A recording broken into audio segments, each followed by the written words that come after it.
Thank you so much. I'm really happy to be able to give you a quick update on our long-term ground squirrel research at Briones Regional Park. Today, I'm specifically going to be focusing on so-called ecological ripple effects that affect squirrel survival and behavior after a vole population boom. Now, our long-term ground squirrel project was established by Jen Smith in 2013 during her time at Mills College. She has since moved to a position at the University of Wisconsin-Eau Claire. So since 2023, I've been co-leading the project out of UC Davis, and I've been running the field seasons together with the many undergraduate students that come through and help us monitor the populations and just generally support the research. Now, we've been live trapping the squirrels with peanut butter and sunflower seeds since 2013. Once trapped, they each get a series of marks so we can recognize them over a long time. They get a little metal ear tag, a so-called pit tag, which is basically just a microchip under the skin, similar to what we sometimes give to dogs and cats.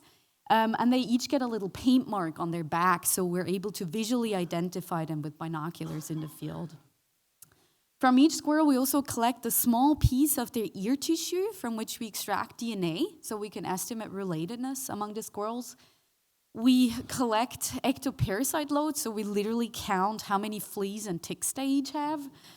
And we regularly collect fecal samples from which we can extract so-called glucocorticoids, which are also called the stress hormone. So this gives us an idea of how physiologically stressed each individual is. We also regularly collect conduct behavioral observations where we record all sorts of social interactions that allows us to build these social networks so we better understand who these squirrels preferably interact with, who they hang out with. We create spatial maps of where they preferably spent their time. And we also record all occurrences of humans, of dogs, of natural predators across the site that include coyotes, rattlesnakes, birds of prey. So we get a really detailed understanding of their environment. And the breadth of the data that we collect also really reflects in the sort of research that comes out of this project over the years. For example, work on anti-predator behavior. How do they read predator cues? Their social and spatial networks, or how stress physiology affects venom resistance against rattlesnakes. So just to show you a few examples. But what I want to focus on today is the past couple of years. You'd think that after studying the same population at the same place for over a decade, there are not so many surprises left, but 2024 really had a novel one in store for us because when we came to the field site in summer 2024, we found it crawling with these little critters, which turned out to be California voles.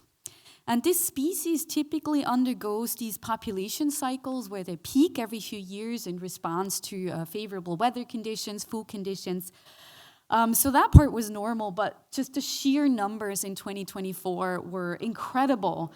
So this is data that we downloaded from the citizen science app iNaturalist, and you can see how enormous this population peak was in 2024. And if you live in the area, you may have seen them running around during that summer too.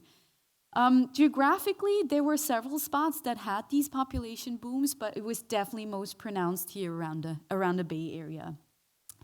But this is not where the surprise ended, because one day, two students approached me with this video of one of our squirrels seemingly attacking one of those voles. And at first, I wasn't really sure what to make of it. I had not seen a behavior like this before.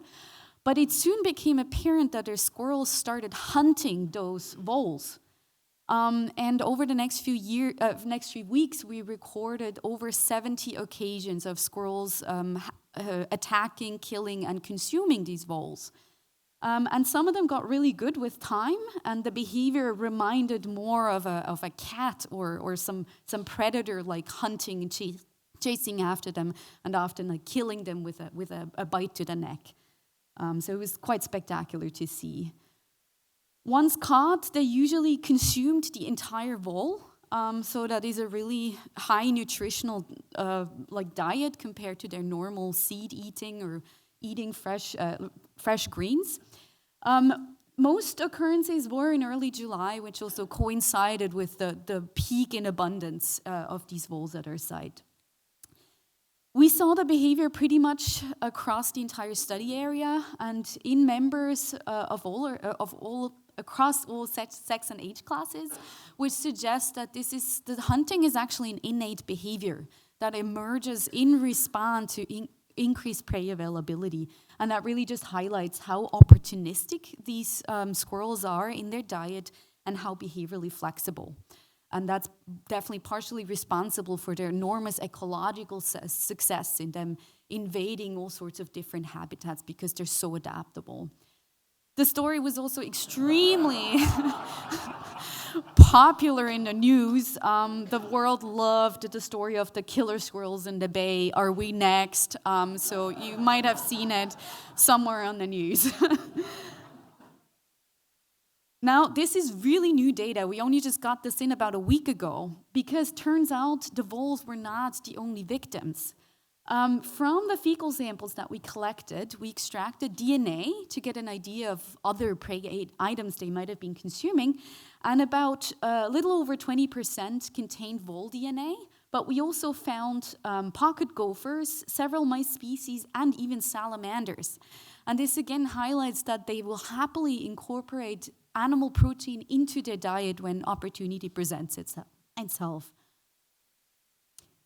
Now, naturally, we were very curious about the consequences of this increased nutrition during the summer, because this is, as you can imagine, this is a really high protein diet. Typically during summer, these squirrels put on a lot of weight in preparation for winter when food is not as abundant. So we expected that overwinter survival might be increased as well as the reproductive rate next springs because squirrels in better body condition usually have more or larger litter sizes. So coming back in 2025, we're really excited to be seeing loads and loads of squirrels, but that's not what we found. It was an absolute ghost town.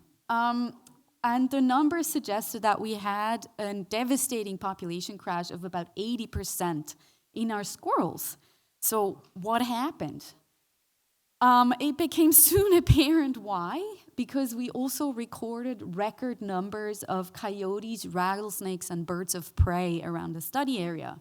So what we were likely dealing with is a so-called ecological ripple effect, where the increased vole numbers have led to an increase in predators that then, once the voles died down, had to shift to a different prey species, the squirrels. So normally, an adult squirrel in our population has about 60 to 70% of being recaptured the next year. And from 2024 to 2025, this dropped to about 20%. And this was even more extreme for the juveniles. Of more than 50 juveniles that we named in 2024, a single one survived till 2025.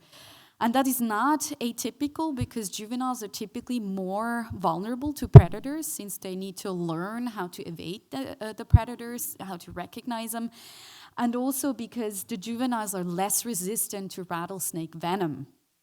And this trend continued in 2025 during the summer. We captured a lot of females that were lactating, so they had pups somewhere in the burrows, but many of them already got eaten presumably by rattlesnakes before they even managed to emerge from the burrows. And even when they did emerge, they often got taken by some predator even before we had the chance to trap and mark them. So the entire 2025 summer, we marked one juvenile that we're obviously all rooting for, so hopefully he made it. Now, when faced with difficult changing environments, many animals, including us humans, adapt their behavior to kind of adapt to the novel conditions. And that's something we also found in our squirrels. We often conduct so-called flight initiation distance trials as a measure of how reactive they are to humans. So we literally walk up to a squirrel and then we record the distance at which the individual runs away. And turns out these squirrels are very consistent in their responses. So a bold squirrel will always let us walk up a lot closer than a shy squirrel who will always run away at larger distances. So this gives us a measure of boldness. And what we found is that they substantially increased these flight initiation distances in 2025, suggesting that they were generally a lot more cautious about their environments presumably because of this high predation environment, and also because of low squirrel density, because if there's fewer squirrels around, the pressure on you as an individual is a lot higher. So the likelihood of you getting attacked is a lot higher. So they generally increased their levels of caution. Now, such natural disasters are obviously really devastating for a population. But bottlenecks, which we call them when a population gets reduced to just a few individuals, are also really exciting from a science perspective. And they're extremely difficult to study in the wild because, of course, we never know when or where such events might happen. And this is where long-term projects like the Squirrel projects are extremely valuable, because we have this detailed data available on individuals, on the environment, both before and after the event. And that allows us to exactly study the process of recovery. So the squirrels, of course, they experience these really devastating population crash, but also they are resilient. So I'm assuming they will recover in time as the predator numbers will inevitably go down when there's less prey available.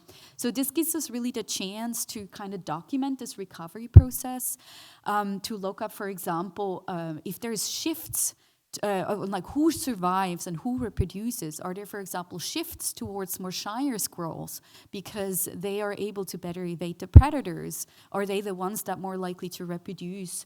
How does the dramatic reduction in the gene pool affect the diversity of the population if only a few individuals then kind of found the new population? Also, how do they spatially recolonize the area when there's so many empty burrows available? How does it affect the juvenile individuals' decisions of where they will establish their home ranges when they move away from their natal area? Also, how do they change their behaviors in relation to these fluctuations of the predator numbers? And also, how does the low squirrel density affect parasite dynamics? Because obviously you can't transmit your parasites if you don't encounter anybody. And that has important implications for the diffusion of illnesses. So that has important health implications. So we really cannot wait to get back out there next summer to see what's been happening, and of course to see if our one juvenile that we named is still alive. So I really want to thank my co-leader of the project, Jen, who's been managing a lot behind the scenes. And then, of course, many students have been coming out over the years to support the project. A special shout out to Team Squirrel 2025. Because of these really low squirrel numbers, they had to work extra hard for every single data point. So they had to really show a lot of patience when we just didn't trap anybody for hours and hours on end. So they really did work hard in a whole different sense. And of course, I really want to thank the Mary Baumert Science and Research Program for their financial support towards the housing of the students that joined from Wisconsin, which is a direct contribution to their education. So being able to participate in such a field project really opens so many doors for these students. We're able to write them really great recommendation letters, and they have been really successful on their future career paths. So thank you very much. So you mentioned in 2025 the population plummeted. They had an increased flight distance. Did you see glucocorticoids in the feces, higher levels of it? Very good question. We did check, and weirdly enough, we did not see any changes. And we're a little bit puzzled because you'd think that there would be a general increase, but seemingly they didn't respond by increasing the glucocorticoids. Yeah. Mm-hmm. Great talk. Do you know if squirrels are predating different animals in different habitat types? Very good question. From what we know, we work with two adjacent populations. The one that is like right next to a parking lot, there's a lot of like picnic tables. One that's a little more pristine further up the hill. And we were curious to see if we found the behavior in both areas. And it seems that they were predating on the voles pretty equally. And my guess is that but we don't have the exact same behavioral observations available in that second population. But judging from the DNA that we got out of the fecal samples, they will literally just eat what's around. And one of the samples, it was a little bit low quality, so I didn't include it here. There was even DNA of a wild boar on it. So clearly there was a carcass somewhere, and they were like, well, thanks for the meal. So very highly opportunistic. Hi, do you have any historical diet data to compare the introduction of voles? We do not. No, this is not something we've looked at before. This was a thing we were like, oh, this would be fun to look at, but we don't, unfortunately. Hi, do you have information on invertebrate prey as well? Not at our site, but it is definitely known from the literature that they will quite regularly actually hunt insects. They will hunt small reptiles. They will predate nests. So they'll eat eggs. They will eat nestlings. So yeah, including invertebrate prey for sure. Mm-hmm. It's super cool stuff. You think they're capturing all these prey items on the surface, or are they like diving into burrows after things? Because there's talk of California ground squirrel being a competitor with kangaroo rats in the San Joaquin, and that could be, an avenue for them to get K-rats. Definitely. We think it's both. So what we often see is when the voles were really abundant, they were literally just kind of like walking up to a vole and catching it. The voles clearly did not perceive the squirrels as predators. But after a while, you could tell the remaining voles were a lot more cautious and would often try and go underground. The problem was that they often used some of the empty squirrel burrows. So the squirrel just followed them inside. And we've seen occasions of the squirrels running after the vole and then coming out with the captured vole. So they definitely do also predate underground.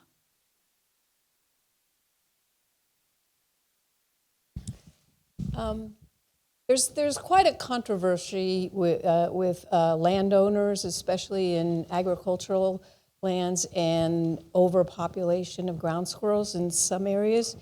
Do you think that any of the data that you're collecting can be used to help landowners successfully control ground squirrels without using rodenticides? Mm-hmm. That's a very good question, and it's basically my end goal of my entire research. I'm being like, how can we mitigate this clear conflict there is? Because obviously, as an animal lover and excited about the squirrels, I'm very sad about them being culled in such large numbers. Some of the work I'm doing is looking at how they learn to access human resources. So that's directly related to them crop raiding, breaking into garbage bins, and so on. And I'm trying to figure out what in an individual predicts how successful they are. Is it behavior that they learn from one another? And can we do something that we, for example, instead of trying to kill them in large numbers, can we achieve something by removing target individuals that kind of spread this damaging behavior, for example, that others learn from. This has been successful in other species, but we're definitely at the very early stages of this in the ground squirrels. But it's definitely something, the research I'm doing, I definitely have that in mind of like a kind of an end goal. Yeah. Awesome. Thank you so much, Sonja. If you have any more questions, make sure you ask her afterwards. Thank you. Thank you.